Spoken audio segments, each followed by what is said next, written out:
काजू भुने प्लेट में, बिस्की गिलास में, उतरा है रामराज विधायक निवास में। कल तलक पुलिस थी जिस लड़की की तलाश में, वो आज कहीं जाके मिली विधायक निवास में। क्या खूब धूमधाम रही होली में दोस्तों, क्या खूब धूमधाम रही होली में दोस्तों, छलका खुशी का जाम है होली में दोस्तों। वाह। मदहोश होके करता है बदनाम बस वही, पीता जो 100 ग्राम है होली में दोस्तों। क्या बात है। छोटे बड़े का फर्क मिटाता है बस यही, और कोई न खासो आम है होली में दोस्तों। बाबा ही सिर्फ गाता नहीं नाच नाच के, पोता भी बेलगाम है होली में दोस्तों। सबको अपने गले अपने लगाते रहो सदा, मिलता यही प्याम है होली में दोस्तों। नमस्कार, स्वागत है आप सभी का इंडिया के खास कार्यक्रम रंदा में। खबरों पर रंदा चलाने के लिए इंडिया के स्टूडियो में हमारे साथ वरिष्ठ पत्रकार, कवि व रंगकर्मी ज्ञान प्रकाश सिंह प्रतीक जी मौजूद हैं। तो प्रतीक जी, आपका बहुत बहुत स्वागत है इंडिया के स्टूडियो में। आज जो खबर रंदा करने जा रहा है, यानी कि खबरों पर रंदा चलने जा रहा है, उसकी शुरुआत करते हैं कि जहां मुख्यमंत्री योगी आदित्यनाथ ने किया ऐलान कि 3-4 वर्षों में 2 करोड़ युवाओं को नौकरी व रोजगार से जोड़ेगी सरकार। वाकई क्या ये हकीकत है रंदा? पूछते हैं रंदा से। बताएं रंदा जी। बाबा बुलडोजर जी, आपकी इस घोषणा से बेरोजगार रंदा मोगम्बो जैसा खुश हुआ कि कम से कम बाबा जी ने रंदा सरीखे करोड़ों बेरोजगारों को रोजगार व नौकरी देने की घोषणा कर उनके जख्मी जिगर पर मरहम लगाने की बात तो कही है। आपकी घोषणा से रंदा बहुत खुश है। वो आपके मुंह में घी शक्कर खिलाने के लिए बेताब घूम रहा है। रंदा वैसे तो राजनेताओं की घोषणाओं को ज़्यादा तवज्जो नहीं देता, उसे वो सिर्फ चुनावी जुमला मानता रहा है। लेकिन बाबा बुलडोजर के नाम से सुख्यात सीएम योगी आदित्यनाथ की घोषणा को प्रधानमंत्री मोदी की नौकरी देने वाली घोषणा की तरह हवाई नहीं मानता। मोदी जी ने 2014 के चुनाव में हर साल 2 करोड़ युवाओं को नौकरी देने की बात कही थी। आज 9 साल से प्रधानमंत्री हैं। 2 करोड़ हर साल नौकरी देने की बात कौन कहे। केंद्र सरकार के विभागों में 10.5 लाख पद रिक्त पड़े हैं, वो अभी तक भरे नहीं जा सके हैं।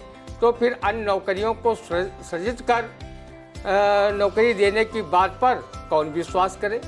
अगर सीएम योगी की ये घोषणा सच साबित हुई और रंदा सरीखे करोड़ों लोगों को नौकरी व रोजगार मिला, तो वो बुलडोजर बाबा का ये सौगान कीर्तन की तरह गाकर करेगा। योगी बाबा, जब आप 2 करोड़ नौकरी व रोजगार देने लगना तो रंदा को मत भूल जाना, क्योंकि वो जन्मजात बेरोजगार है। वो गरीब घर का बेटा है और जब से पैदा हुआ तब से बिना काम धाम के लेटा है। बेरोजगारी का दर्द क्या होता है, ये या तो रंदा सरीखे करोड़ों बेरोजगार बता सकते हैं, या फिर मशहूर शायर महफूज रहमानी की इस शेर से महसूस कर सकते हैं। हर शख्स यहाँ अपनी जगह लाजवाब है, हर शख्स यहाँ अपनी जगह लाजवाब है। कोई आफ्ताब तो कोई महताब है। खुद को समझता है वो, क्या उससे पूछिए। जिसको नहीं मिली कहीं अब तक के जाब है। तो जाब तो रंदा मिलने वाली है। अब योगी सरकार ने कह दिया है कि 2 करोड़ युवाओं को रोजगार देंगे और उन्हें बेरोजगारी से मुक्ति दिलाएंगे। तो रंदा का भी ये कहना है कि जो है मोगम्बो तो खुश हुआ, आपने सुना था, लेकिन इससे रंदा भी खुश हो गया, क्योंकि रंदा भी बेरोजगार है और घर में सिर्फ लेटा लेटा खाता पीता रहता है, कोई काम नहीं है। तो रंदा को भी कम से कम इन्हीं 2 करोड़ की योजनाओं में जो है रोजगार वाली लिस्ट में रंदा का भी नाम ऐड करके रंदा को भी बेरोजगारी से मुक्ति दिलाइए और इन्हें रोजगार बनाइए। अगली खबर से शुरुआत करते हैं, जहाँ खेत चर रहे सांड को भगाने गए किसान अरविंद कुमार उर्फ पिंटू को सांड ने पटक पटक कर मार डाला। ग्रामीणों ने 100 सड़क पर रखकर किया प्रदर्शन। आश्वासन पर माने लोग। लहरपुर कोतवाली क्षेत्र के ग्राम बिलरिया का है यह मामला। आखिरकार जो अभी कुछ दिन पहले पशुधन मंत्री धर्मपाल ने जो है कहा था कि सांड किसी को नहीं मार रहा, किसी भी किसान की हत्या नहीं कर रही, आज फिर हमारे साथ रंदा मौजूद है और रंदा आज फिर आपको बताएंगे कि क्या है मामला। सत्ता मद में चूर पशुधन मंत्री धर्मपाल जी, अब आंखें खोलकर देख लो कि मृतक किसान को रंदा ने नहीं बल्कि आवारा सांड ने पटक पटक कर मौत के घाट उतारा है। आवारा, ये घटना आपके उस बयान के मुंह पर जोरदार तमाचा है जो आपने विधानसभा में बड़े ही अहंकारी भाव से कहा था कि आवारा पशु न तो किसानों पर हमला कर रहे हैं, न उनकी फसलों को कोई हानि पहुंचा रहे हैं। लहरपुर कोतवाली क्षेत्र के ग्राम बिलरिया निवासी अरविंद कुमार उर्फ पिंटू की दर्दनाक मौत उस समय हुई जब वो अपने खेत को आवारा पशुओं को चरते देख उन्हें भगाने गया था। क्या पशुधन मंत्री धर्मपाल जी इस घटना के बाद भी झूठ का सहारा लेंगे या आवारा पशुओं से होने वाली फसल के नुकसान व उनके हमले में जा रही किसानों की जान की परवाह करते हुए इस समस्या से किसानों को मुक्ति दिलाने का काम करेंगे? मंत्री महोदय, झूठ के सिरपाए नहीं होते, इसलिए धरातल की सच्चाई पर उतरो और किसानों को आवारा पशुओं से होने वाली हानियों से निजात दिलाने का कार्य करो। विधानसभा में आवारा पशुओं के संबंध में बोले गए आपके सफ़ेद झूठ से वैसे ही किसान काफ़ी नाराज हैं। वो 2027 में होने वाले विधानसभा चुनाव में आपको विधायक बनाने में भी संकोच करेंगे और चुनाव में आपकी लुटिया डुबोकर रख देंगे। तो रंदा जी ये बताइए, इस पे तो हमको लगता वही कहावत हो कि सच बोलने वाले का यदि हाल ये होगा तो सच को कोई ना पूछेगा। तो ये तो साफ साफ झूठ उन्होंने विधानसभा में कहा था कि ना ही किसानों की जो सांड हैं, ना ही किसानों की फसलों को चौपट कर रहे हैं और ना ही वो किसी किसान को दुर्घटित कर रहे हैं। इसकी हकीकत जो है सीतापुर के लहरपुर के ग्राम बिलरिया में देखने को मिल गई है। अगली खबर, हमेशा दिलों में जिंदा रहेंगे फिल्म निर्माता, निदेशक व हास्य अभिनेता सतीश कौशिक। श्री कौशिक ने सीतापुर जनपद में कराई थी फिल्म कागज की शूटिंग।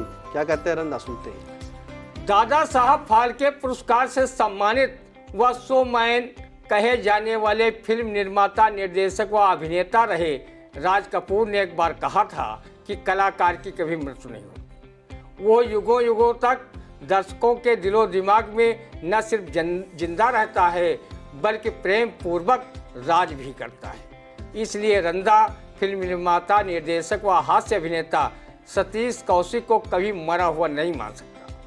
वो अपनी बेहतरीन फिल्मों और हास्य अदाकारी के लिए सदैव याद किए जाते रहेंगे। फिल्म कागज की शूटिंग के बाद सीतापुर के अनेक लोगों से उनका मित्रवत व्यवहार हो गया था।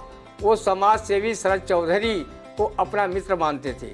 उनके कहने पर ही उन्होंने कानूनी क्षेत्र में कागज फिल्म की शूटिंग कराई थी। इस चर्चित फिल्म अभिनेता को अपने बीच पाकर सीतापुर के लोग भी काफ़ी गदगद थे। आई इंडिया के editor in chief Pankaj Singh Gaur और फिल्म निर्माता, निर्देशक, फिल्म अभिनेता सतीश कौशिक के साथ इतने अच्छे मधुर मित्रवत संबंध बन गए थे कि उन्होंने आई इंडिया न्यूज़ चैनल का न सिर्फ उद्घाटन किया था बल्कि उसका प्रचार भी अपने मुखारबिंद से किया था।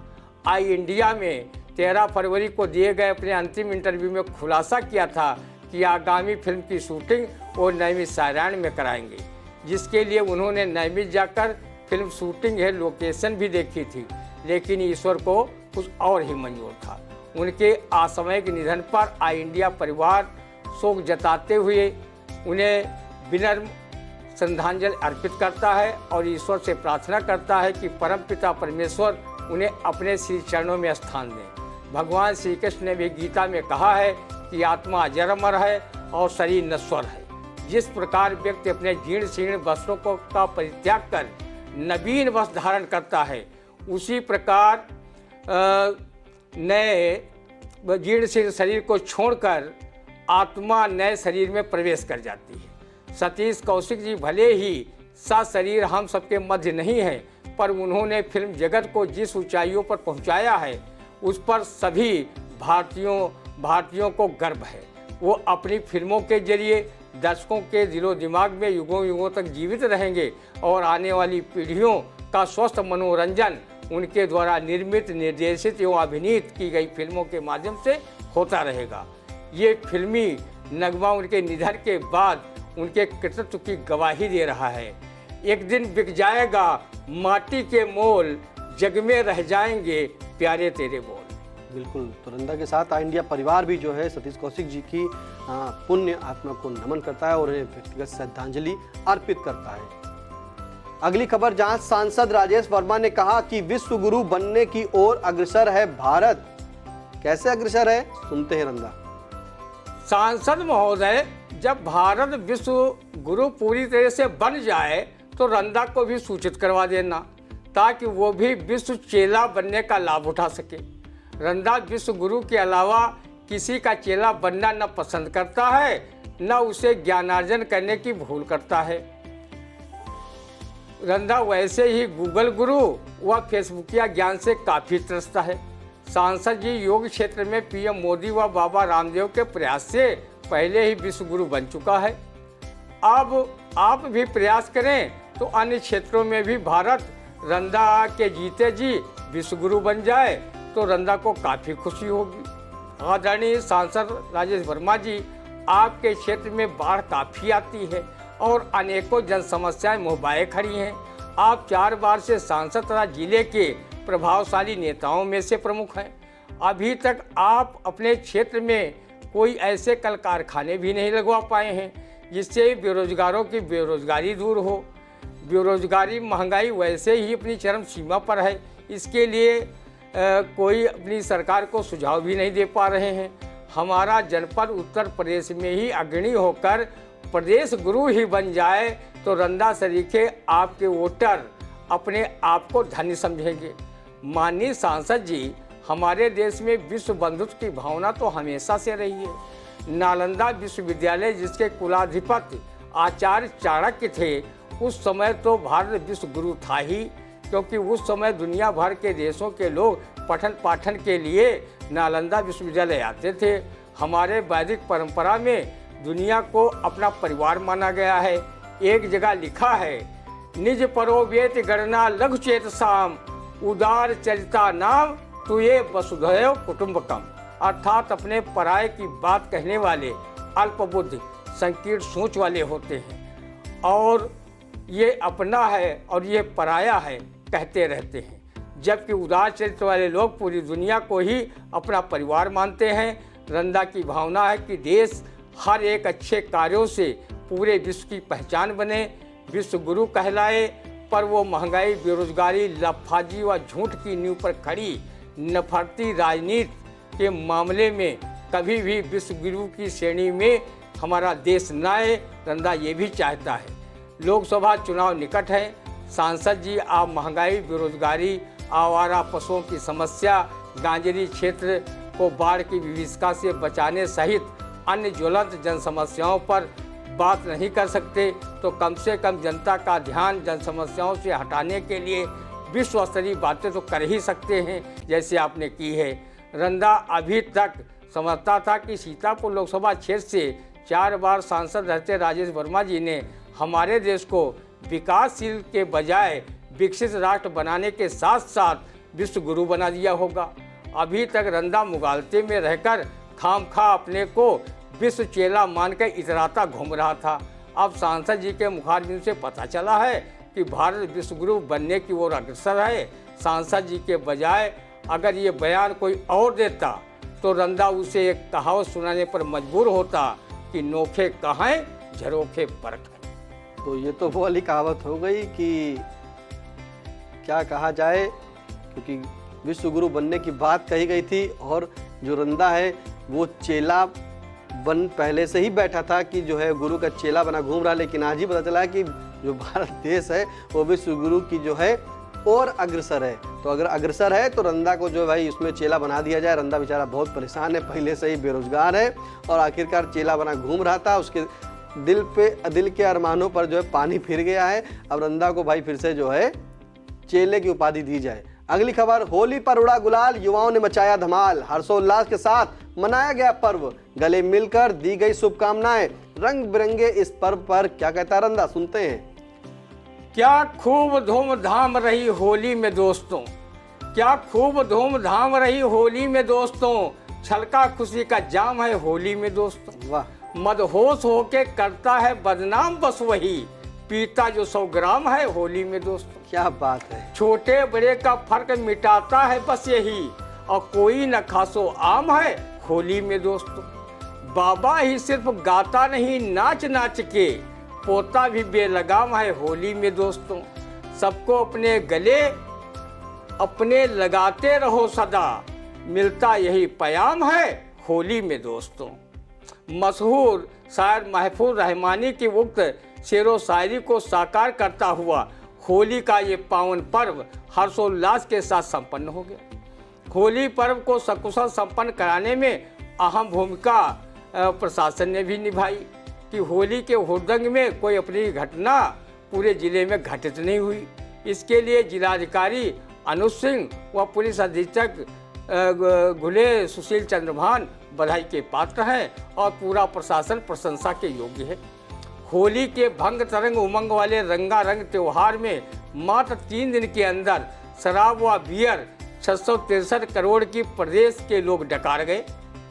होली पर कमलेश मौर्य मृदु, अमरेंद्र सिंह चौहान, जगजीवन मिश्रा, हेमा पांडे जैसे नामचीन कवि कवित्रियों ने आई इंडिया के मंच से काव्य पाठ कर दर्शकों को हंसी के फव्वारे छोड़ने पर मजबूर कर दिया। इस हास्य कवि सम्मेलन की सफलता में युवा साहित्यकार भूपेंद्र दीक्षित का सराहनीय योगदान रहा। यही नहीं, आई इंडिया के मंच से जनपद के सभी नेताओं, विधायकों, मंत्रियों, सांसदों तथा समस्त प्रशासनिक अधिकारियों, समाज सेवियों सहित विभिन्न क्षेत्रों से जुड़ी हस्तियों पर काव्य रूप में कवि अमरेंद्र सिंह चौहान व जूली जायसवाल ने टाइटल पढ़े और लोगों को अपने काव्य रूपी शीर्षकों से व्यंग कर खूब गुदगुदाया।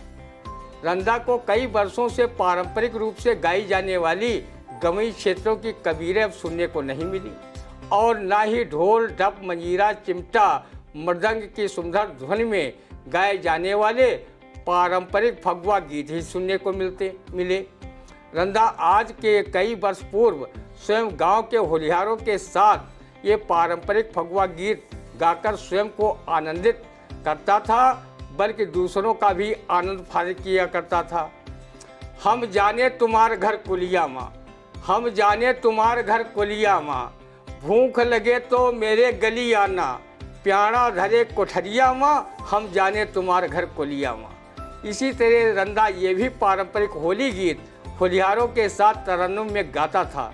बन का डगर गए दो भाई, बन का डगर गए दो भाई, आगे आगे राम चलते हैं पीछे लक्ष्मण भाई, अरे हाँ पीछे लक्ष्मण भाई, और तय के पाछे सिया जान की चित्रकूट ले जाई। बन का डगर गए दो भाई, और सावन गरजय भादो बरसय पवन चलय पुरवाई, अरे हाँ पवन चलय पुरवाई, और कौन बिरस्तर भीजत हुई है राम लखन दोनों भाई। बन का डगर गए दो भाई। रंदा ने फिल्म सिलसिला में अमिताभ बच्चन द्वारा गाए गए इस होली गीत से ही संतोष कर बैठा कि चलो फगुआ गीत के नाम पर कुछ तो है। अवध माँ होली खेलय रघुबीरा, अवध माँ होली खेलय रघुबीरा, कह के हाथ कनक पिचकारी, कह के हाथ अमीरा, अवध माँ होली खेलय रघुबीरा। राम के हाथ कनक पिचकारी, लक्ष्मण हाथ अमीरा, अवध माँ होली खेलय रघुबीरा। तो बिल्कुल अवध माँ होली खेले रघुबीरा। तो आपको रंदा ने जो है सुनाया, जो ढाक पाद ढोग नहीं सुनते थे, रंदा ने जो है आपको सुना दिया। वाकई आनंद आ गया। अब आनंद की बात तो रंदा जी ये है कि 663 करोड़ की 3 दिन में प्रदेश में लोग शराब और बियर पी गए। क्या गरीबी है या अमीरी है? तो 663 करोड़ की जो है शराब और ये त्योहार के रंग थे और ये शराब जो है लोग खुशी में भी पी जाते हैं और महंगाई के गम में भी पी गए होंगे। तो क्या रंदा ने इसका स्वाद चखा कभी? भाई हम चखे या न चखें, लेकिन हम अमिताभ बच्चन के इस डायलॉग को कहना चाहते हैं, जितना मैं पिया करता था बचपन के ज़माने में, उतना मैसर नहीं है आज के मैखाने में। बहुत बढ़िया, बहुत उम्दा। और एक शराबी ने कैसे भगवान से क्या दुआ मांगी? एक शराबी ने खुदा से ये दुआ मांगी कि हर एक समुंदर शराब हो जाए, खुदा करे तो बेनकाब हो जाए। उसी प्रकार इस होली में समुंदर बह गया, 663 करोड़ की लोग शराब पी गए, वाकई वो समुंदर ही बन गया। तो अगली खबर, केंद्रीय मंत्री अनुराग ठाकुर ने कहा कि विदेश में भारत की छवि बिगाड़ रहे हैं राहुल गांधी। एक बार फिर से राहुल गांधी आ गए हैं, सुनते हैं रंदा। जब राहुल जी को सभी भाजपाई पप्पू मान चुके हैं तो उनके वक्तव्य को इतनी गंभीरता से क्यों ले रहे हैं अनुराग ठाकुर जी? उन्हें पप्पू सिद्ध करने में आपकी पार्टी की आईटी सेल व गोदी मीडिया दिन रात लगी हुई है और आप कांग्रेस मुक्त भारत भी कहते घूम रहे हैं। तो फिर राहुल की देश में कोई बात करें राहुल जी या विदेश में, कोई फर्क नहीं पड़ता। फर्क तो देश विदेश में तब भी नहीं पड़ा था जब आप जैसे नेता दिल्ली की चुनावी सभा में देश के गद्दारों को गोली मारो डांट डांट को इतने शिष्ट शालीन शब्दों में नारे लगवा रहे थे। उस समय भी विदेशी मीडिया भी वहां मौजूद थी और कवरेज भी कर रही थी। तब क्या विदेश में देश की छवि उज्जवल हुई थी? हमारे पीएम महोदय विदेश की धरती पर भारत के विपक्षी नेताओं पर बरसते हुए कहा था 70 सालों में भारत में कुछ भी नहीं हुआ। क्या पीएम के इस वक्तव्य से विदेश में अपने देश की छवि उज्जवल हुई थी? तब क्या छवि उज्जवल हुई थी जब हमारे जनप्रिय प्रधानमंत्री जी ने राष्ट्रपति चुनाव में ट्रंप के लिए वोट की अपील की थी कि अब की बार ट्रंप सरकार। तो क्या दुनिया में इस घटना से भारतीय विदेश नीति की किरकिरी नहीं हुई थी? अनुराग ठाकुर जी, किसी ने सच ही कहा है, आप कहें तो कृष्ण लीला और दूसरा कहे तो करेक्टर ढीला।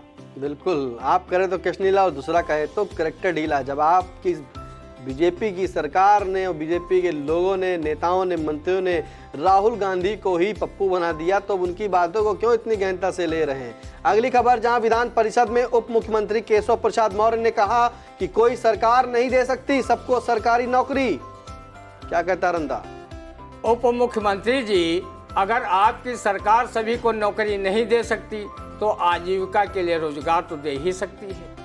वही अल्लाह के नाम पर और मौला के नाम पर ही दे दे तो हम बेरोजगारों पर बड़ी मेहरबानी होगी। माननीय डिप्टी सीएम केशव प्रसाद जी, रंदा जानता है कि सभी धान वैसे ही 22 पसेरी के रूप में नहीं तो ले जा सकते। जैसे आप सभी को सरकारी नौकरी नहीं दे सकते, लेकिन जो लाखों पद सरकारी विभागों में खाली पड़े हैं उन्हें तो आपकी सरकार कम से कम भर ही सकती है। परिषदीय विद्यालय में 52,424 पद रिक्त पड़े हैं, कम से कम वही भर देते तो रंदा सरीखे बच्चे स्कूल में ककहरा ज्ञान भी गुरुजी से प्राप्त कर लेते। लेकिन आपके शिक्षा राज्य मंत्री स्वतंत्र प्रभार संदीप सिंह ने उन्हें भी भरने से मना कर दिया है। आप सभी आप जैसे तो हैं नहीं और ना ही आप जैसी किसी की भाग्य है कि चुनाव में पल्लवी पटेल के हाथों बुरी तरह पराजित होने के बाद भी उप मुख्यमंत्री दोबारा बना दिए जाएं। आप वेतन और भत्ता पा रहे हैं, कार्यकाल खत्म होने पर पेंशन भी पाएंगे। वो शिक्षित बेरोजगार बेचारे क्या करें जिनका नौकरी व रोजगार के बिना पूरा जीवन ही भविष्य दांव पर लगा हुआ है। युवाओं को रोजगार व नौकरी न मिलते देख ही उनकी पीड़ा को प्रसिद्ध शायर रहे अदब गोंडवी ने कुछ इस तरह व्यक्त किया था। इस व्यवस्था ने नई पीढ़ी को आखिर क्या दिया? इस व्यवस्था ने नई पीढ़ी को आखिर क्या दिया? सेक्स की रंगीनियां या गोलियां सल्फास? वहीं उन्होंने विधायकों की शान शौकत देख कर ये शेर भी कही थी, काजू भुने प्लेट में, बिस्की गिलास में, उतरा है रामराज विधायक निवास में। कल तलक पुलिस थी जिस लड़की की तलाश में, वो आज कहीं जाके मिली विधायक निवास में। बहुत ही कम शब्दों में आपने बहुत बड़ी बात कह दी रंदा जी। खबरों पर रंदा चलाने में आप माहिर हैं और आपने अपनी इन पंक्तियों से जो है पूरी बात कह दी कि काजू भुने प्लेट में, विस्की गिलास में, उतरा है रामराज विधायक निवास में। कल तलक पुलिस थी जिस लड़की की तलाश में, वह आज कहीं जाके मिली विधायक के निवास में। तो कैसा लगा रंदा, आप कमेंट करके जरूर बताइएगा और आई इंडिया चैनल को लाइक करना बिल्कुल ना भूलें। लाइक करें, सब्सक्राइब करें और खबरों से रहना चाहते हैं अपडेट तो आई इंडिया यूट्यूब चैनल पर जा करके आई इंडिया को सब्सक्राइब करें, बेल आइकन प्रेस करें और कमेंट करके अपनी बातों को जरूर बताएं। अब दीजिए इजाजत, फिर मिलते हैं अगले रविवार को सुबह 8:30 बजे। नमस्कार।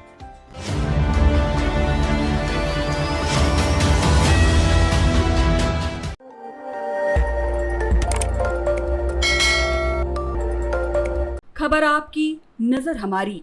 देखते रहिए आई इंडिया।